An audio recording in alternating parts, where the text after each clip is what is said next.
Oi, gente. Hoje eu vim falar sobre a lua nova em Virgem, que vai acontecer na madrugada de sexta para sábado, exatamente na entrada do signo de Virgem, a 0 graus. Então já vai dar uma olhada no seu mapa, onde que tá a entrada do signo de Virgem, em que casas tem planetas ali, porque isso quer dizer que você vai sentir mais os efeitos dessa lunação, desse próximo mês. Começando a falar sobre o signo de Virgem, que é o signo que está muito ligado à concretude, à materialidade, em termos de realização, da gente trabalhar. Está muito ligado com a maneira de fazer as coisas, com a nossa rotina, com a nossa organização.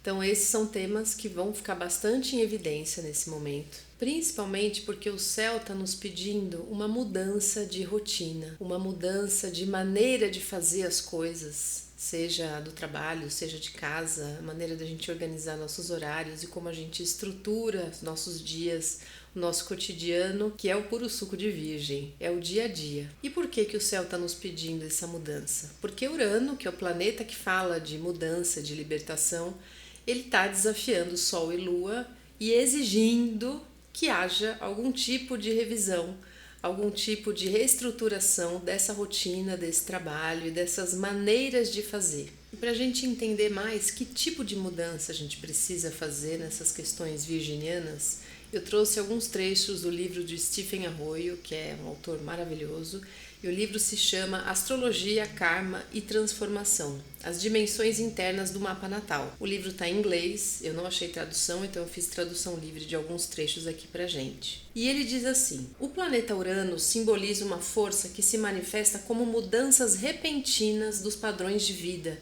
alterações bruscas de consciência, flashes de insight e erupções de novas ideias e conceitos originais. Urano pode ser concebido como um canal através do qual forças poderosas fluem para a consciência com uma rapidez elétrica. Urano também se manifesta como um impulso de independência, rebelião, o não convencional, o instável, o original, o inesperado. A influência de Urano não torna uma pessoa particularmente estável, mas ela a torna um canal, através do qual novas ideias possam nascer. Por trânsito, Urano corta o antigo e revoluciona a maneira de ser da pessoa na casa por onde ele passa. Ele traz mudanças drásticas que têm o efeito de reorganizar e que normalmente desorganizam primeiro a consciência de alguém para permitir que um novo crescimento venha à tona. Psicologicamente, ele lampeja na consciência através de quaisquer ideias, sentimentos e conclusões que antes eram subliminares, ou seja, logo abaixo do limite da consciência. Seus trânsitos, portanto, são contrários à repressão de qualquer tipo. Se uma pessoa tem vivido de uma forma repressiva, um modo de vida no qual elementos vitais da sua natureza foram bloqueados, negligenciados ou ignorados, é quase certo que um trânsito de Urano vai trazer à superfície com muito imediatismo um confronto intenso com essas partes da natureza da pessoa. Esse é um ponto-chave para a gente trabalhar bem esse próximo mês, que é entender o que está sendo reprimido da nossa natureza e que Urano vai trazer à superfície. Quanto mais consciente a gente está disso, mais a gente pode transformar com inteireza. E sobre como a gente pode se sentir nesse próximo mês, ele fala assim: Urano sempre acelera o ritmo da natureza e, portanto, uma pessoa vivendo um trânsito assim fica normalmente acelerada, ligada, inquieta e tomada por um desejo imenso de mudança e liberdade. Então aqui é mais uma dica, pode ser um mês de bastante inquietação pra gente.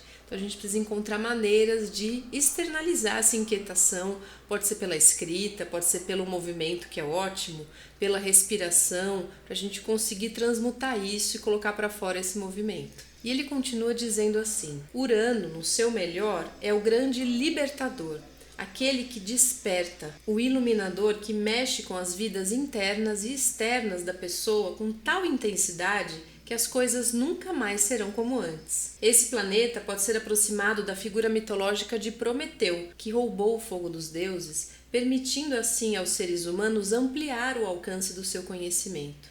Durante esses trânsitos, muitas pessoas têm um impulso de se lançarem sobre suas necessidades de empolgação, liberdade e experimentação.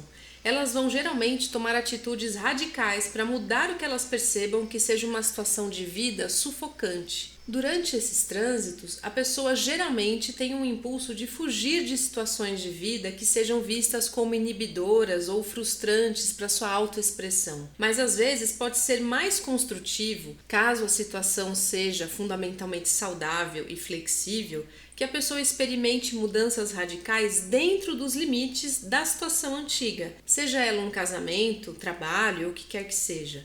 A ampliação do autoconhecimento que pode resultar desse desafio é geralmente muito maior do que seria se simplesmente jogássemos fora o antigo e pulássemos animadamente no novo e diferente. Não podemos, é claro, negar que uma revolução total ou uma repolarização em alguma área da vida seja às vezes necessária. Então aqui é claro que a gente precisa ter o discernimento de entender se a situação da qual a gente quer se libertar pode ser reconfigurada, pode ser reconstruída, se a essência dela é construtiva pra gente, é saudável, ou se não, se ela deve morrer mesmo. Isso já é por si só um grande trabalho e que esse mês vai ficar muito evidente para quem tiver olhos para ver. E quem tiver olhos para ver e ouvidos para ouvir pode fazer transformações muito bonitas na sua estrutura de vida virginiana e no seu trabalho, porque Urano está sendo muito beneficiado dos influxos de Plutão. Urano e Plutão nesse momento estão em perfeita harmonia, Plutão em Aquário falando de uma profunda consciência social e de transformações sociais e que manda todas essas profundezas de informação do coletivo para insights uranianos. Então é muito legal a gente também ter momentos onde a gente consiga dar vazão às nossas ideias, através da escrita, por exemplo, através de conversas, através dos sonhos, porque esse canal ele está bastante aberto agora, não só com Plutão nessa questão social, mas também com Netuno em Áries, falando dessa espiritualidade a partir de uma experiência individual. Então a gente tem aqui uma configuração que ela é muito favorável às mudanças, às libertações e às reconstruções. Muito. A gente só precisa se ouvir, a gente só precisa parar para deixar que essas coisas venham. Indo agora para assuntos mais psíquicos e sutis, fora desse terreno de Virgem, uma harmonia que está muito bonita nesse mês fala dos nossos afetos, dos nossos desejos e também da nossa sensibilidade. Porque Júpiter, trazendo expansão e sorte nos assuntos de Câncer, que são os assuntos dos nossos vínculos, tanto escolhidos quanto os de sangue, ele está num posicionamento muito bonito com um ponto de evolução espiritual, que é o nó do norte, no signo de Peixes, indicando que se a gente se conecta com o sensível, com o espiritual e com o nosso inconsciente, a gente consegue se sentir amparado, se sentir cuidado e construir o nosso próprio chão psíquico, né, a nossa base. E além de tudo, esses dois pontos também estão bem com Lilith em Escorpião. Lilith que fala dos nossos desejos, não só falando de questões sexuais, mas desejos de vida também. Então, um ponto de partida para a gente pensar nessas mudanças estruturais é a gente ouvir os nossos desejos, todos eles. Porque como está muito em harmonia, isso pode ser uma grande bússola para a gente nesse momento. Então eu desejo que esse mês seja de muita reconstrução, de muitos insights, de muitos lampejos uranianos e que a gente consiga ser livre e ser inteiro.